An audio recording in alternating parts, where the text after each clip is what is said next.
करायचं स्मरण. जय जय रघुवीर समर्थ. श्री समर्थ कृपेने एक सुंदर असा बोध, एक सुंदर असं श्रवण आपल्याला प्राप्त झालेलं आहे.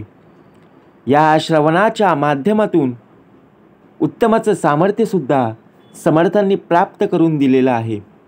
बघा प्रत्यक्षपणे भाग कसा दिलेला आहे, नक्कीच श्रवण करूया. समर्थ म्हणाले, आपल्या पाठीमागे बोलणारी लोक खूप आहेत आणि समोरून बोलणारी सुद्धा लोक खूप आहेत, परंतु पाठीमागे केलेला विश्वासघात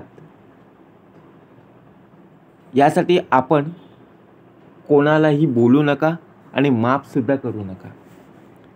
जे आहे ते प्रत्यक्षपणे समोरासमोर बोलणं यातच खरं आहे. ज्याप्रमाणे प्रत्यक्ष पाहायला जर गेलो,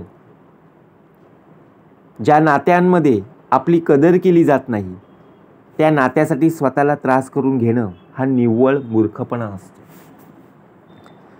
आता विचार करा, जिथे आपण जातो तिथे जर आपल्याला कोणी विचारलंच नाही, एखादा कुठला कार्यक्रम असेल, त्या कार्यक्रमामध्ये ज्याने आमंत्रण दिलेलं आहे, परंतु आमंत्रण दिल्यानंतर ज्यावेळी आपण त्यांच्या कार्यक्रमात हजर राहिलो आणि तिथे जर आपल्याला कोणी विचारलं नाही,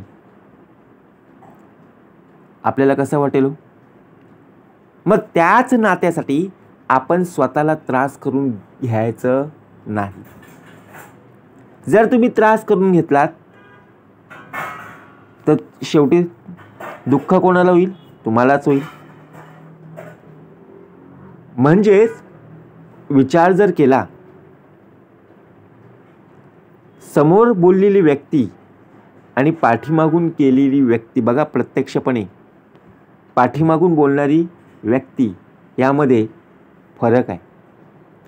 या जगामध्ये सर्वात कठीण अशी एकच गोष्ट आहे, ती म्हणजे माणसं ओळखणं. माणसं ओळखता आली पाहिजेत. ज्याप्रमाणे आपण एखाद्यावर विश्वास ठेवायचा आणि तीच व्यक्ती विश्वासघात करून पुढे निघून जाईल, म्हणजे कर्तव्य दक्ष राहणं, सावधगिरी बाळगणं हेच खरं लक्षण आहे. जसं बघा तांदूळ असतो बघा, किंवा गहू असतो, त्या तांदळामध्ये किंवा गव्हामध्ये त्या खडे असतात, परंतु आपण गहू किंवा तांदूळ निवडत बसत नाही, त्यातले खडे आपण बाजूला काढत असतो. मग तसंच आहे, लोकसुद्धा आपला तसंच वापर करतात. एवढ्या लोकांमध्ये आपल्यालाच ते बाजूला सारत असतात. आपण विचार करतो, अरे हे तर आमचे नातेवाईक आहेत, मग शेवटी नातेवाईक असे का निघाले? हा तर माझा मित्र होता, मग मित्र असा का निघाला? बरोबर की नाही? जे सुपामध्ये आहेत ते उत्तमाचे, आणि जे सुपाबाहेर फेकले गेलेले आहेत त्या दगडांना कोण विचारते? म्हणजे जे खडे प्रत्यक्षपणे बाहेर पडलेले आहेत, ते बाजूला काढून ठेवलेले आहेत, त्यांना कोण विचारतं का? कोणीच नाही आहे. कारण इच्छेला म्हातारपण नसतं. बघा, आपलं शरीर वयस्कर होईल, म्हातारपण होईल, आपला देह होईल, परंतु आपल्या इच्छेला नाही. भाग कसा दिलेला आहे? आपल्या इच्छा शेवटच्या क्षणापर्यंत असतात. माणसाचं कर्म हे त्यांच्या विचारांचं सर्वोत्तम स्पष्टीकरण असतं. कोणी सांगायला येणार नाही कसं जगायचं आहे म्हणून, परंतु 17 वेळा सांगून सुद्धा जर तीच चूक होत असेल तर ती चूक नसून एखाद्याला जाणून बुजून दिलेला त्रास असतो. आपल्याला आपल्या घरातले सुद्धा सांगत असतात की तुमच्याशी ती व्यक्ती अशी वागली आहे ना, मग तुम्ही नका जाऊ तिथे. बरोबर की नाही? मग तुम्हाला तो त्रास होईल. परंतु आपण काय करतो, यावेळी आपल्याला बघा प्रत्यक्षपणे आपल्याशी कोणी बोललं नाही, परंतु पुढच्या वेळेला आपल्याशी नक्कीच बोलतील या उद्देशाने आपण पुन्हा पुन्हा त्यांच्या इथे जात असतो. परंतु तिथे गेल्यावर सुद्धा आपल्याला तिथे विचारतच नाही आहे. मग शेवटी आपला मूड ऑफ होतो की नाही. काही नाती अशी असतात, जोडता जोडता माणूसच स्वतः तुटून जातो. मग नात्यांमध्ये आपण स्वतःला कशा प्रकारे बघा बांधून ठेवायचं आहे, बरोबर की नाही. माणसं जोडता आली पाहिजे, तोडायला काय क्षणसुद्धा लागणार नाही आहे. काही लोकांना वाटतं की केलेली चूक माफ करावी, पण त्यांना हेच समजत नाही आहे, चूक माफ करता येते पण पाठीमागं केलेला विश्वासघात माफ केला जात नाही ना. आपण एखादी चूक केली, लोक समजून घेतील, परंतु मागून बोलणारी जी लोकं आहेत त्यांना कोण समजून घेणार हो, बरोबर की नाही. ते बोलणारे बोलणारच,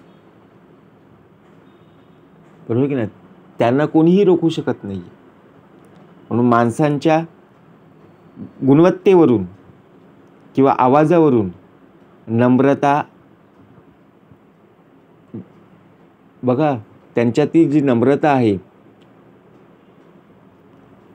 ती समजू शकत नाही. माणसांचं बोलणं त्याचप्रमाणे बघा, विचार जर केला, एखादी व्यक्ती तोंडावर गोड बोलत असते, परंतु तीच व्यक्ती गोड बोलणारी शेवटी आपला काटा काढून निघून जाते. कारण शत्रू आणि मित्र, मान आणि अपमान आणि सुख आणि दुःख यांची ज्याला प्रत्यक्षपणे जाणीव होते ना, तोच जीवनात यशस्वी होत असतो, बाकी काहीच नाही आहे. आपण ओळखता आलं पाहिजे. इथे जर आपण सावधगिरी बाळगली नाही तर शेवटी तुम्ही आयुष्यात कितीही माणसं जोडा,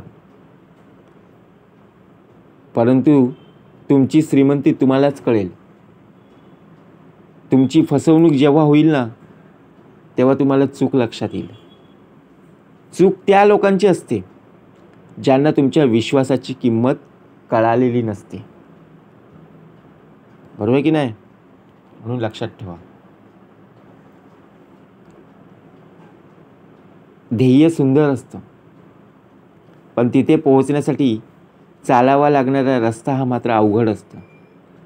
आपण आपल्या जीवनामध्ये झोपेमध्ये पण स्वप्न पाहतो, जागेपणी पण स्वप्न पाहतो.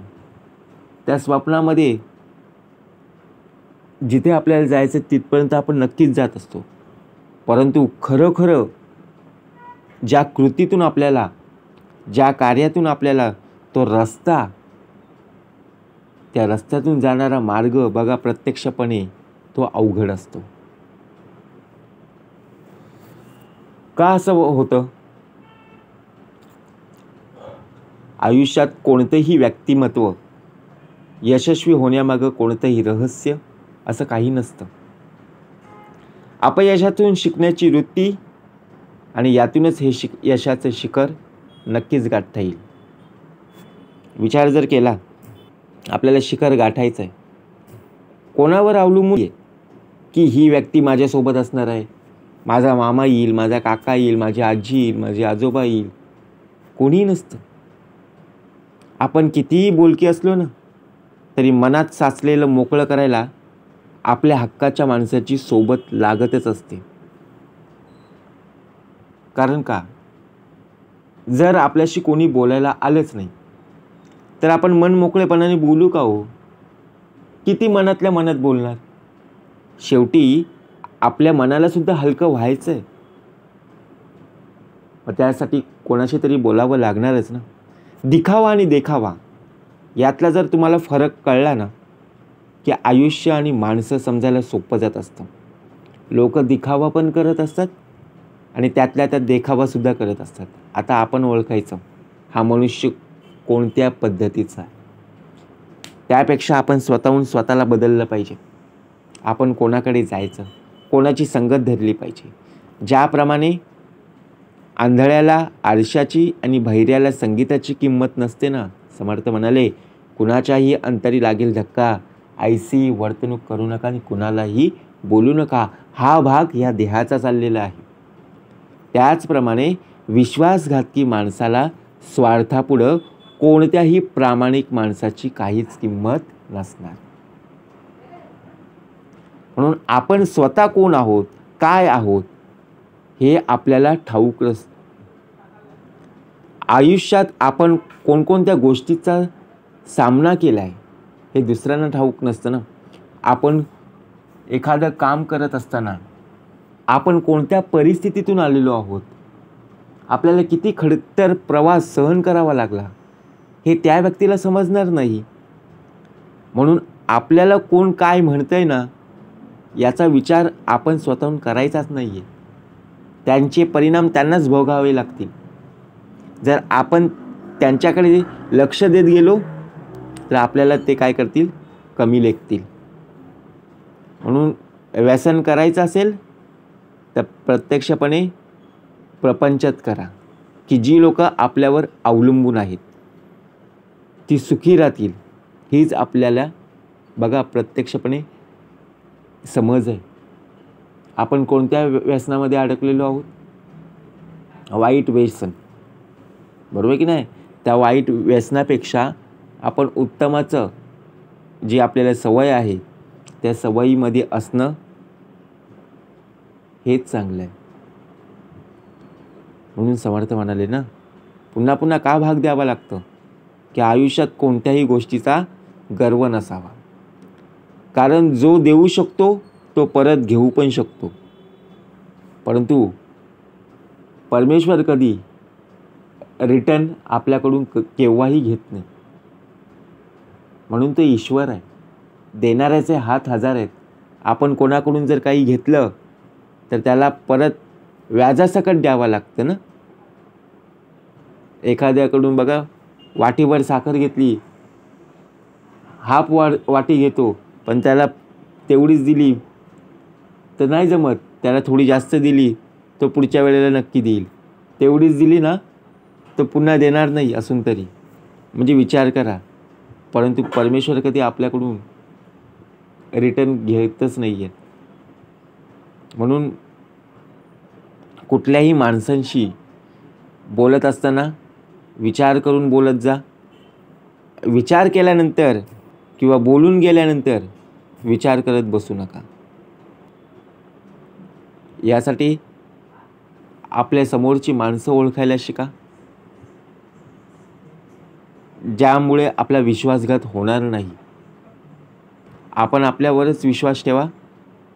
ज्या प्रकारे तुम्ही इतरांचा दोष काढाल ना त्याच प्रकारे तुमचं दोष काढण्यात येतील, बरोबर की नाही. आपण असतो दुसऱ्यांचा दोष काढायला जात असतो, दुसऱ्यांच्या चुका शोधायला जात असतो आणि इतरांसमोर सांगायला जात असतो. परंतु त्या इतरांना सांगण्यापेक्षा ते सुद्धा लोक आहेत, ते सुद्धा आपल्या चुका नक्कीच काढणार आहेत. म्हणून विचार करा, कुणाच्याही चुका, कोणाचेही दोष आपण इतरांना सांगू नये.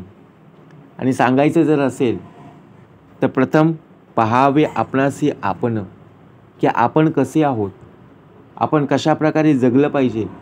आपल्या आयुष्यामध्ये समोरच्या व्यक्तीने आपला विश्वासघात करू नये किंवा पाठीमागून आपला विश्वासघात होऊ नये किंवा पाठीमागून आपल्यावर कोणी बोलता कामा नये. यासाठी आपला ध्येय कसा असला पाहिजे याचं भान आपण स्वतःहून ठेवलं तर नक्कीच आपल्या